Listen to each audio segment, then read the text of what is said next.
Today we're looking at 5 Animorphs books that were almost great, almost brilliant, but were let down by a moment or two that were so egregious that the book wasn't great.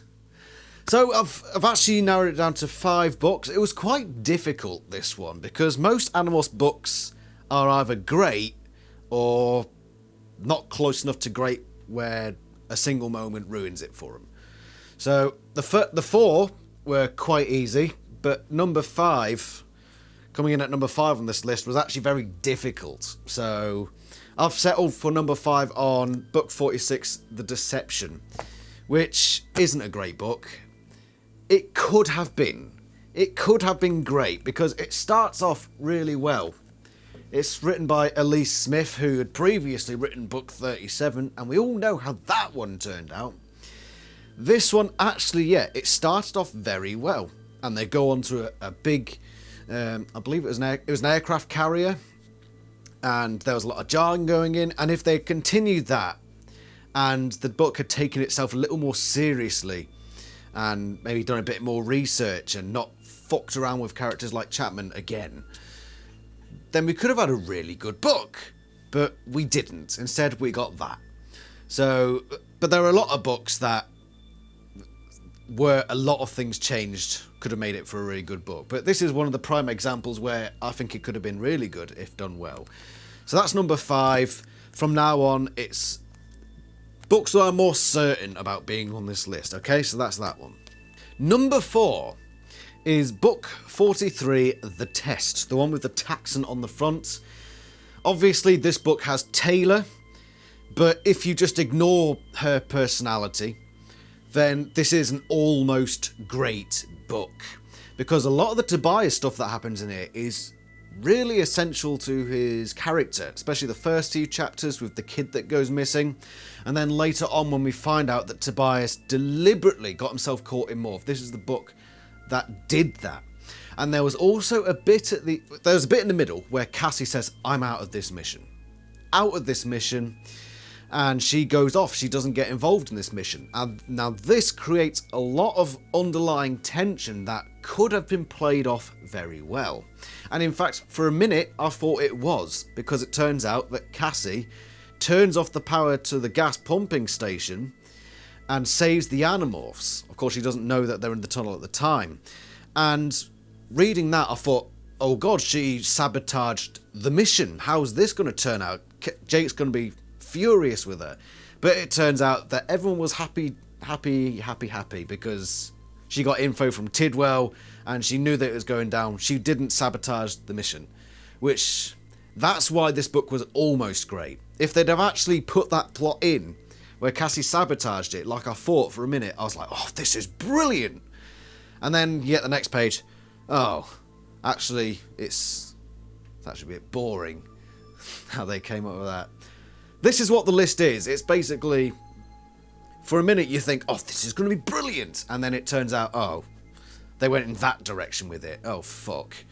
But yeah, this one's number 4 on the list. Yeah, not a bad book. You could have been a lot better, okay? Just for that one freaking moment, and if you got rid of Taylor. That's why this book is lower on this list. If Taylor wasn't involved, it would probably be higher, but because she's such a useless fucking villain, yeah, you're only number 4 on the list. Number 3 is an odd one, because it's not so much what happens in this book, it's what doesn't happen after this book, okay? It's book 34, The Prophecy. That's the one where they re-establish a Hork-Bajir colony on the Hork-Bajir homeworld. A lot of good stuff happened in this book. For one, we got a few tie-ups, loose ends tied up from the Hork-Bajir Chronicles. It's a nice accompanying book to the Hork-Bajir Chronicles. And the stuff of Aldra is pretty good. The lore thrown in is pretty good. You got the last Arn and you got the whole Ixzilla thing. And you learn a bit more about Dak and Aldra and do they really love each other. You learn a little bit about Zero Hammy as well. Why is this book almost great? It's because we never see the Hork-Bajir colony again. It's never discussed anymore, never heard of. If that had become a plot point, this book would probably be seen in a much more generous light from the Animorphs community rather than just a filler book. And in fact, people would probably really like it because the content of this book is great. Now, I do appreciate the fact that it does expand the Animorphs universe, even though we don't get any more from this particular plotline. I do find some appreciation in that, but it would have been substantially more rewarding if that came into play at some point somehow. Maybe that's an idea for a future video. But that's why this book is almost great. And it's not the book's fault, it's the fact that the following books never address this again. If they had, this would be probably a great book. Alas, a lot of people see it as filler. Never mind. You're number 3. Number 2 is another Tobias book. Tobias is my least favourite Animorphs character. And I think it's largely because of these reasons. The fact that so much could happen with his books and his own character arc, but never does. Nothing ever comes with it. And the prime example of this is book 23, The Pretender. A really good book. Really good book. Let down by a couple of things, really. Similar to book 34, The Prophecy, which is at number 3. Nothing really happens with the revelations from this book. Tobias is Elfangor's son. Okay, now what? Nothing, basically. Same thing happened in Game of Thrones with Jon Snow's lineage. How did that play off? I don't know, he became Marqueen in Series 8 and that's all. So what was the point of the lineage? What's the point of Tobias's? There might be something that I'm missing that maybe I'll look into in the future, perhaps when I do an analysis of Tobias. But where I am now, looking at this series, it was there for shock value and then they had no idea what to do with it. Nothing really. But hey, that's that. But the thing that puts this book second is also the fact that there was a moment that really stood out as ruining the end of this book, and that is Visser 3 acting horrendously out of character.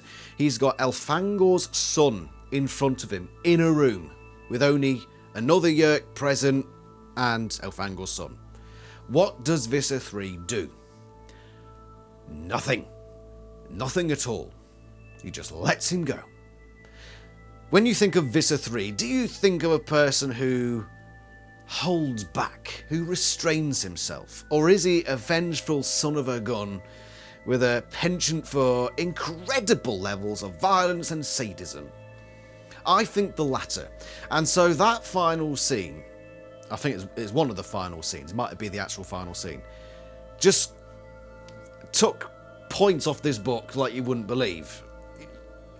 This book would have been so much better, it would have been a really good book if they'd have just kept Visser 3 in character. But no, for the sake of plot convenience, the book said, he just lets him go. He just lets him go, yes. Never mind the character flaws, no. Yeah, that's why you're number 2, the Pretender. You're a pretender. Visser 3 was a pretender in this. That's why it's called The Pretender. It was a fake Visser 3. It was Esplin Lesser. That's why he showed mercy. If that was the real reason, you wouldn't be on this list. But unfortunately, I don't think that is the real reason. Maybe that's an Annie Theory video for another day. But for now, you're number 2. Get back on the shelf.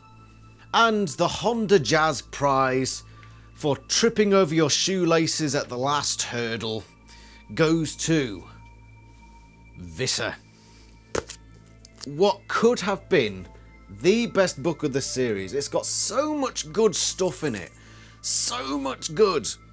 The whole Alison Kim thing, the whole Lord David Altman stuff. You jingling your little bell there, Lila? Yeah, you were fed up by this book as well, weren't you? Licking herself. Silly cat. Yeah, it had so much good stuff. Really good lore backing it up. Everything was solid. The problem with this book is it promises and never delivers. Which is why it's number 1 on this list. It actually inspired me to do this list, just thinking about the stuff in this one. So, Visser one's, or Idris 562, the son Darwin is dragged in front of the Council of 13 and a gun placed against his head. And there's a choice given, okay? And no, the choices aren't fulfilled. Right, it's A or B. A is your son dies, B is your cover is blown. And what do you pick? C. All right then, whatever. Or was it no? I think the Animorphs jumped in at that point. It's that sort of thing where you promise something. It's like, oh my god, what's going to happen here? It's going to be A or B. A or what the fuck is C? Where'd that come from? No, I wanted A or B. Why you've brought fucking C in? And it happened again later on, because the whole premise of this book, the entire build-up, the entire tension behind this book is, one of you is a traitor to the Yerk Empire and shall be executed forthwith. Visser 1 or Visser 3, who will die today? Come on down. And who dies in the end? Well, the Council of 13 just turns around and said, actually no, fuck it, you can both live.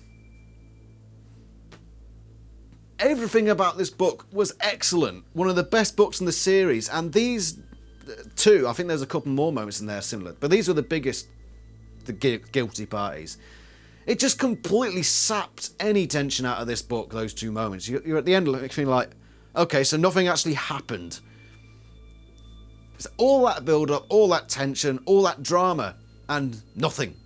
Pretty much nothing. And that's why you were almost great.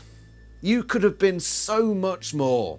All you had to do was take that final fucking leap whenever you came to the big decisions, but you cowered away from it. Oh, I can't do that. Oh, that's too much for me. That's a bit too much drama. Oh, nah, you gotta fucking jump in.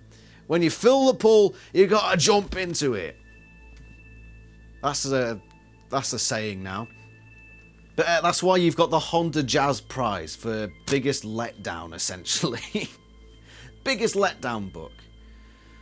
Can somebody please write a fan fiction where that actually follows through with what it promises? Anyway, thank you very much for watching. That's the biggest letdown book, the almost great book. What's your list? What's your top 5 for this particular video? I would like to see your suggestions in the comments. Anyway, I shall see you next time. Ta-ra.